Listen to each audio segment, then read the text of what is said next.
Welcome, Hello, Frank. my name is Oh, go ahead. hello. My name is Frank Sarlo, and I'm very happy to be here with you today, showing you how my path unfolded in the early days of finding the Summit Lighthouse. I was brought up in New Jersey, in a small town not too far from New York City. I was raised as a Catholic, but my parents weren't really practicing Catholics. We were just asked to go to churches on Sunday, and we had catechism classes, once a week. So that was my foundation of religion when I was young. I wouldn't say it was necessarily spiritual, but it did open up a lot of doors that I didn't truly understand at that time. Um, and but when I became a teenager, I kind of rejected it all, and this was like the 60s and things were changing. I was becoming more independent and I just was kind of going off on my own in a lot of different ways, going to college and um, ultimately going into the Air Force. So while I was in the Air Force, I'd already become kind of a long distance runner, and I was using yoga in order to balance the running in my life. So through yoga, I heard about meditation, but I never really practiced it. And there was a lot of different, teachings around at that time, and I'd read a little bit about some of them, and it didn't really click with me. But when I was actually I was in Germany, and I just decided one night to just really try to meditate to see if there was anything to it. And I did a lot of things that I wouldn't necessarily recommend, but I tried to make myself as spiritual as possible and did everything possible that I could think about. And then finally, I was on the verge of giving up when I said, spontaneously from my heart arose the fiat, Jesus Christ, I love you. Jesus Christ, I love you. Jesus Christ, I love you. And instantaneously, I got a bonk on my head, a real physical bonk. They must have been like kind of going through some substance up there. And I felt the flash of light come into my head. And I said, wow, well, I didn't know what to think, but I knew one thing, what made that happen, and that I was kind of blessed that this happened. I wouldn't say it changed my life totally, but it gave me a direction and it gave me a belief that number one, meditation is real, but number two, that Jesus really did love me and was there for me when I called out to him. So naturally, like being a human, a few weeks later, I said, oh, I should try that again just to see if it worked. And in a totally different setting. This time I was on a run out in the mountains and I sat down on the side of the trail and just sat down and did it again. Jesus Christ, I love you. And sure enough, it happened again. So from that point on, I really couldn't deny that there was more to life than, 8 to 5 working and enjoying myself and recreation and that kind of a thing. So time went on, and I found myself in a yoga commune in Northern California. That's a long story in itself, but it was a beautiful place. And we did yoga all day long, basically. Part of the yoga was working, so that was karma yoga. But we did an hour of yoga in the morning, half hour in the afternoon, and another hour at night. And we meditated for, I'd probably be exaggerating and say an hour at each one of those sessions, but it was probably half an hour at those 3 sessions. And so I got centered, and it was like the masters put me there because I needed to learn discipline and willpower. I didn't understand that then, but like years later, I discovered, oh yeah, that's why I was there. It's kind of El Morey was, you need willpower. You don't, you're just willy-nilly going in every direction. So that's a beautiful place. And they had healthy food, pure environment, beautiful people. And I was, well, what should I do? So my kind of end at the end of that summer was coming, and I was walking along a little lake they had there, and I just got a message that said, "This is wonderful, but it's not for you. You have to go back down to Sacramento and do more. You have to, there's something else for you."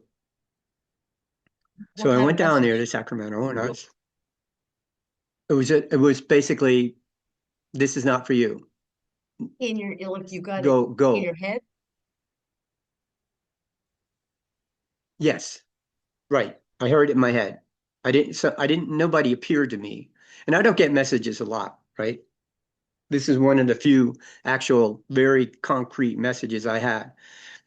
Actually, when I was in Europe, I decided I was going to hitchhike around Europe.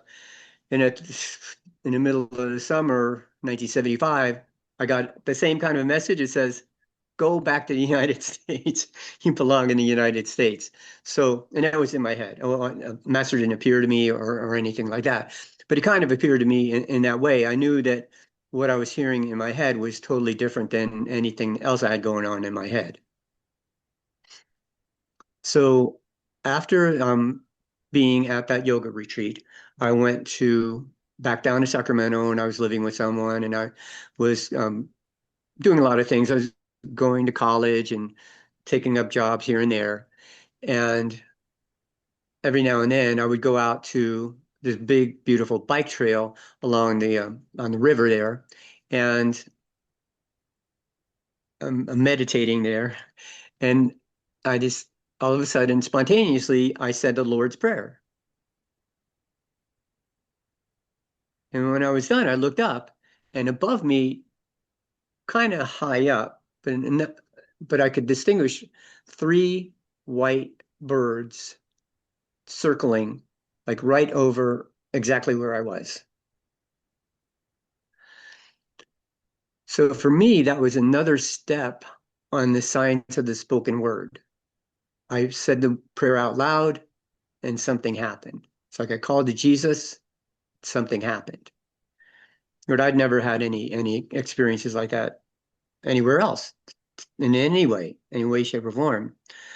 So I was kind of searching pretty hard at that point, and I was going to different healing retreats. So one time, this woman gave me a ride home from a healing retreat, and we were talking the whole way back, but at the end of it, when I'm basically getting ready to get out of the car, she said, "Have you ever heard of Saint Germain?" And I said, "No." And all she said was, "You will." It's a real cryptic statement, right? So I assimilated that and kind of remembered that name. And then I was driving along uh, in Sacramento again, and there was a little shopping center, a mall of some time. This is like 1978, could have been 77. But anyway, I was compelled to go into the bookstore in this mall. So I went in there, I walked into the store, and I just was drawn to, I would like to say this book was shining, and it was like because I just walked over to this, spiritual section and reached up and pulled down The Great White Brotherhood in the Culture, History, and Religion of America off the shelf. And I just started to kind of shake all over, like something was happening. And I got the message, like this is another message. This is almost more tangible. Someone appeared and said, this is everything that you hope for. But in order to accept it, you have to realize that everything you know is wrong. And, I was kind of full of myself at that point with all these teachings that I knew. And I thought I was going to have to move to South America and start my own commune because nobody was talking the same language that I was talking. But at the same time, I knew that I didn't know what was going on.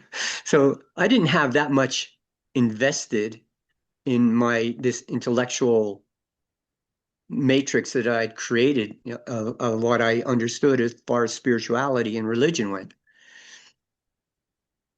So I started flipping through the book, kind of thinking that Saint Germain was somewhere in this book. But first it came to K17. And a total disconnect. I don't understand what that's about. So I flipped it over again, and it was Alpha's dictation for the sealing of the judgment of the light streams in this system of galaxies. And actually that was when I felt that sense of kind of a judgment of my consciousness and whether or not I would accept a new path.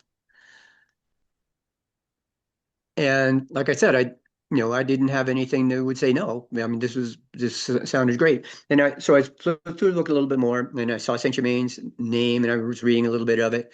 And then I saw these pictures of these people at a conference in Mount Shasta in 1975. And I said, oh my God, there's a bunch of people that are actually praying for the healing of the planet and the nation and themselves, and they're working together. And then I'd never seen anything like that. It just shone through the book. So I started to read that book, and I was working the night shift. And I was uh, my partner was working day shift. So when I got home, I would read the book. When I was laying in bed, I was reading the book, and it said something like, if you read these dictations, you will get the same benefit as if you were at this conference.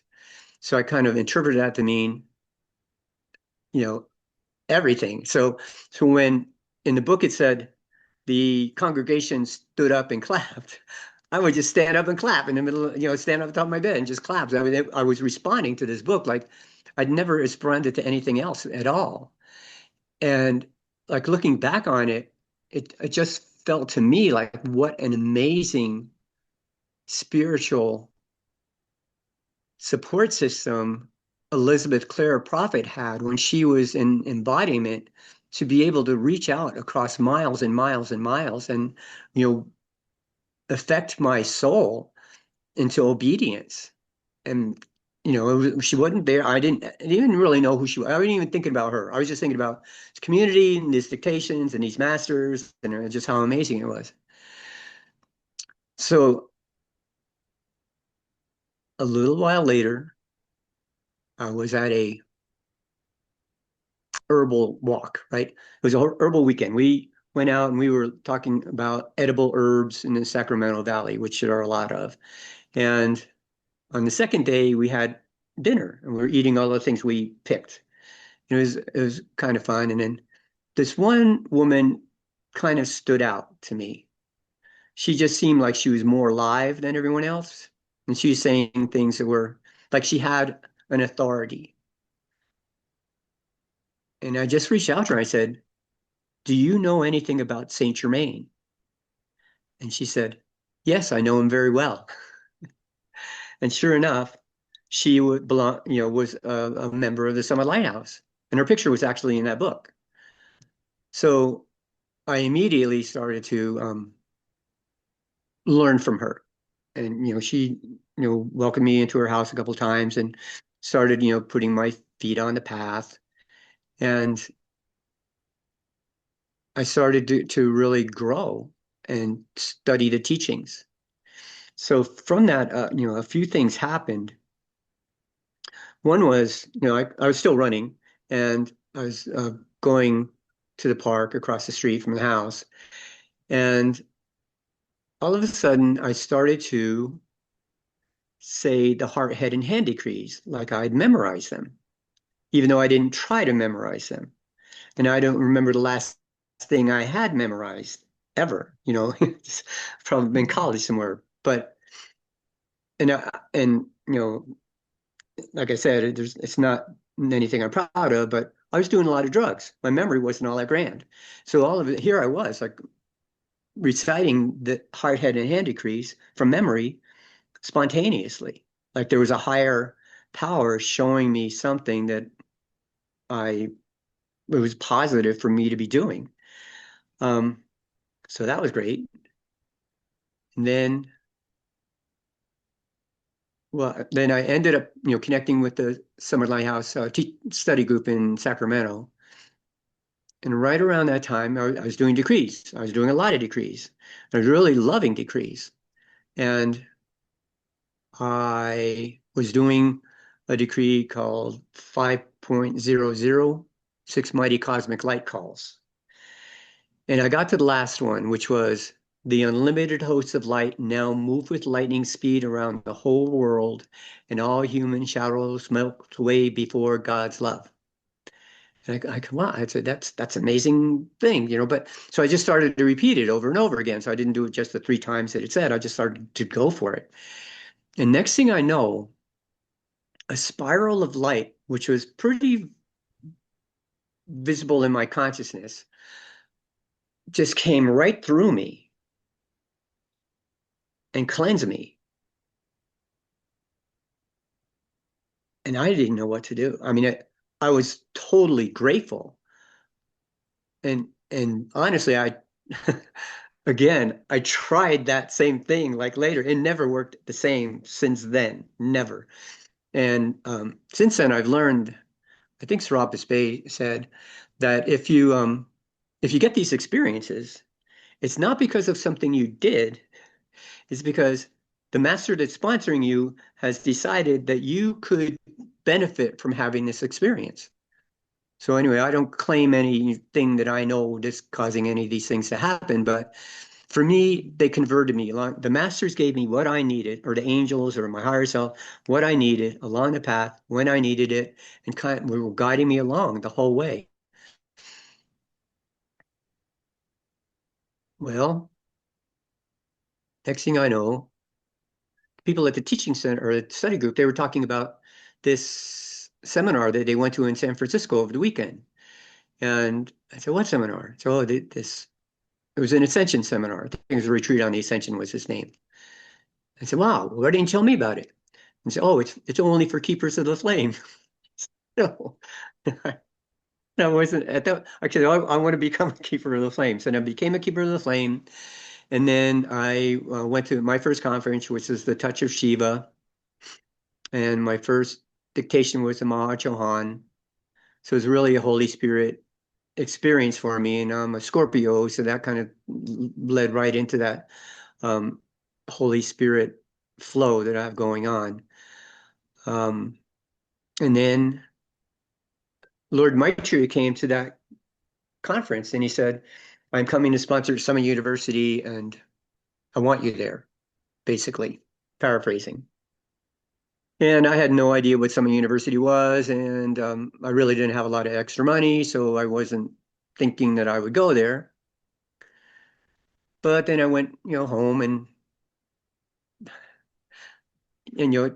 all of a sudden things at work weren't turning out the way that, as happily as like joyfully working used to be. Like my best friend, who was my supervisor, all of a sudden could not stand the sight of me because I had been starting to talk about religion and things what, were out of his realm of interest. And I was talking with my mother on the phone one day, and she said, "Oh, when you went in the Air Force, we have a bank account for you that we've been putting some money into since you've been gone." And I said, "Oh, well, thank you." And it was it's X amount of money, and it was like exactly what I needed in order to go to Summit University. So it was a nice confirmation that yes, indeed, it's time to move on and go to Summit University. So I went to Summit University and I had amazing spiritual experiences there, of many kinds, along with the deep, deep wisdom that the masters are giving during that time period. And I felt this sense of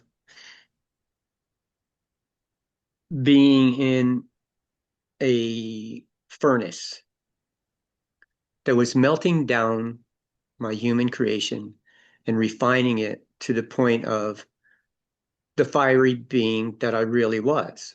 And I'm not saying that conversion totally happened, but during the 3 month period in Summit University, looking back on it, it was that what they say it is, and it does indeed put you in the consciousness of the ascended masters who have a much higher vibration than me.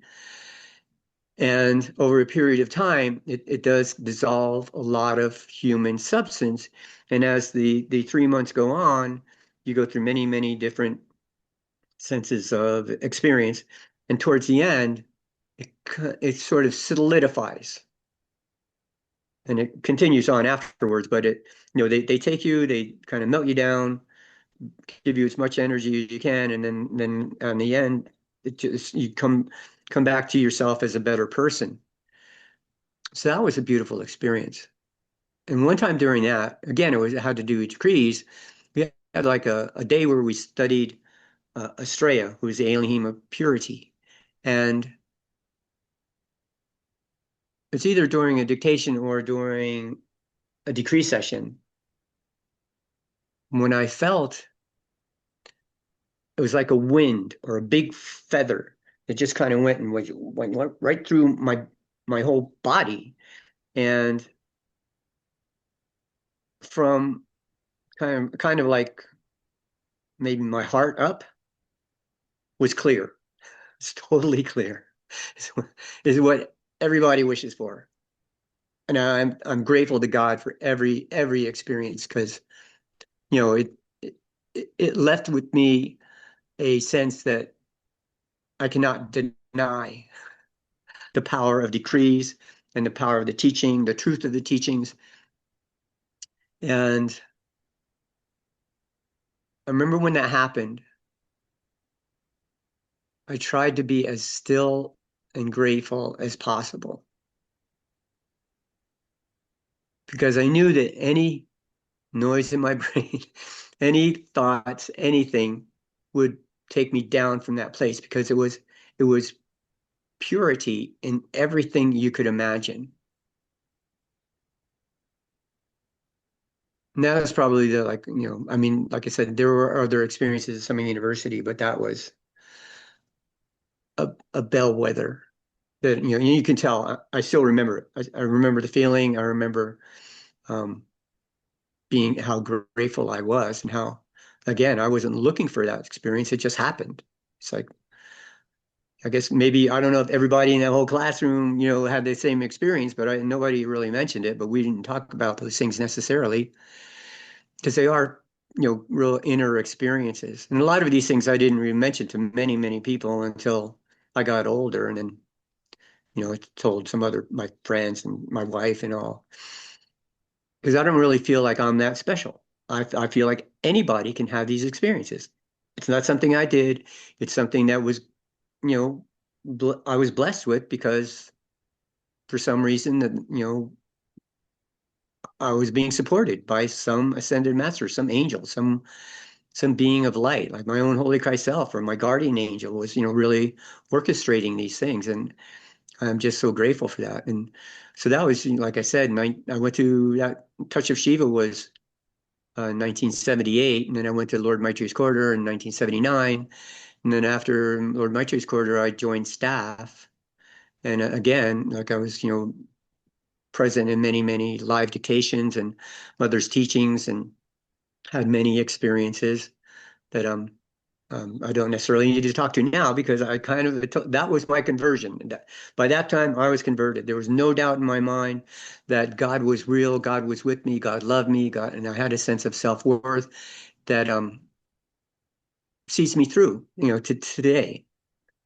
And I'm just grateful. And I think on that note, I would like to say Thank you for the opportunity to tell this story. Pamela.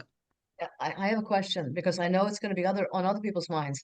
You brought up something. You said at some point along the way you would use drugs. People might think, oh, well, that could have been all due to the drugs. I don't know what kind of drugs you Well, were on. how long did marijuana basically. I was I did a lot of it. Um, but I never had any experience like that with marijuana. I never had a pounding in my head and a flash of light coming, something that Okay. something that I did.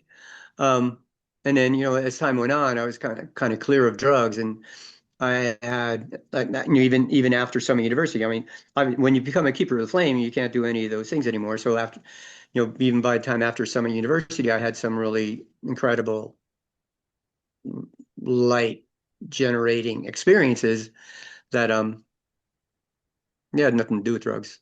And even Okay, still, good. I mean, I can still feel the master's presence with, like or my I am presence and holy self when I do decrees or when I'm meditating or feel just calling to them.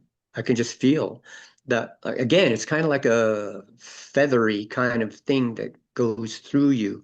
Like when you're listening to some really amazing, inspiring music and you feel this kind of like light energy flowing through you, that's what it's like. So yeah, and Is there I would say drugs didn't help me do that, or more than likely they did not help me in any any way, shape, or form. They made me duller and denser, and probably that's why Jesus' tap on the head was so. I mean, I used to describe it as somebody hit me in the head with an axe. He really had to get through something that was blocking my crown chakra. just one last thing because we're both going to have to end. Uh, Behind you, just brief, like in a minute or two, can you describe what's behind you on the wall? So behind me are three images, and I'm sure everybody recognizes Jesus, who was the hierarch of the Piscean age. And on the other side of that chart is Saint Germain, who's a hierarch of the Aquarian age, who I mentioned in my story, and is instrumental in I think, a lot of people's conversions. Both of them are. They are the way showers for this time period. And in the middle is the chart of the presence, the I am presence, which I like to describe as a picture of you. There are three parts of that picture and more, but essentially there are three parts of you. And there's you down here working out your karma, having your job, having your relationships, and doing things with people in a bit of violet flame, because we want to do violet flame in order to transmute that negative energy in our world. So that's depicted there.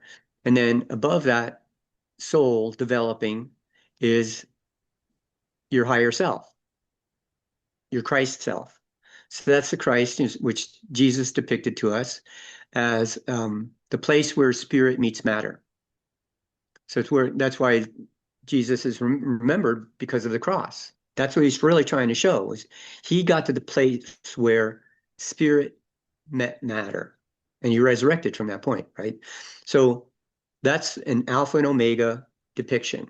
That cross is the vertical line of alpha, the spirit coming down, and the horizontal line of omega, where that light is spread out and integrated into the world around it, the physical world. So that mediator, that Christ self, knows what's going on down here. So I think I mentioned earlier, it's like maybe my Christ self was doing this thing, it was guiding me along the way. Above the Christ self is pure God spirit. And each and one of us has an individualized, kind of like an atom of God that's somewhat permeable, because ultimately all of the atoms of God blend into one big gigantic God, but we have a part of that ourselves, and we're contributing to that by our good works. So that's the pure God self, and the name of that, we call it the I am presence, the I am that I am, which is a name that um, the Lord gave to Moses when Moses asked him, well, what do I call you? What do I tell people? What's your name? He said, I am that I am. Sometimes you see that written, I am who I am. And that's all you are. So whenever you say I am, you're saying God is. So that's one of the things of our teachings, and it's a very, very pertinent. Thank you. That was wonderful. You're very welcome. All glory Anything to else you God. want to I'm share? grateful. Any brief, just brief, anything else you want to share? Or It's important to pay attention and focus and give your awareness to God, however that works out. For me, and people that belong to the Summit Lighthouse, it is reading the books by the Ascended Masters, listening to dictations, doing decrees. And really, the more that you can focus on God and the less you can focus on the outer world, the more the outer world will actually be taken care of, because you're pouring light into your life. So you don't have to worry about all of these things that are going on day by day, because God can take care of them, because God is in you and he knows what you want and need. And I mentioned a few times, before, some of this is the story of my recognitions of the science of the spoken word. And that word that's coming through you is God's word ultimately, and you want to be very um, honoring that. And you can so we have obviously songs and decrees and chants that we do that help us along that path. So right, so we're paying attention to the masters. When you go to bed at night, have something there to read, even if it's just a paragraph, a sentence, something that connects you with one of the masters and your higher self. The masters, Elizabeth Clare Prophet said once, are really only trying to show you what you really are. So if you think about Jesus and what he did, really that's his I am presence showing you what your I am presence is capable of through you, because we're all the same. We're all come from the same source. We're at different levels only because some people got the idea before other people did, like Jesus did, or Saint Germain and the Ascended Masters. So there are teachers. So if we pay attention to the teacher can give us light. When I found the teachings, I went through all those experience and went to Lord Maitreya's quarter. Well, this was like 1979 going into 1980. So there was a lot of talk about the eighth ray of integration, where spirit integrates with matter. So there's a figure eight flow. That's what the eight means, of how this energy is flowing constantly through these three figures, right? That energy of pure God in your I am presence comes through the Christ to your heart, and then goes back up, right? However you qualify it, ultimately it goes back up. So you want to have this total figure eight flow between you and your higher self. You don't need to believe in all this stuff, but you do need to believe that God is real and in your heart and is guiding your life, and pray to that God, because even the simplest things, um, help me clean my house today, help me get to work, help me find a parking space. It all works. God is real, and um, God can give you everything you possibly could hope for. Thank you. thank you very, very much. That was wonderful.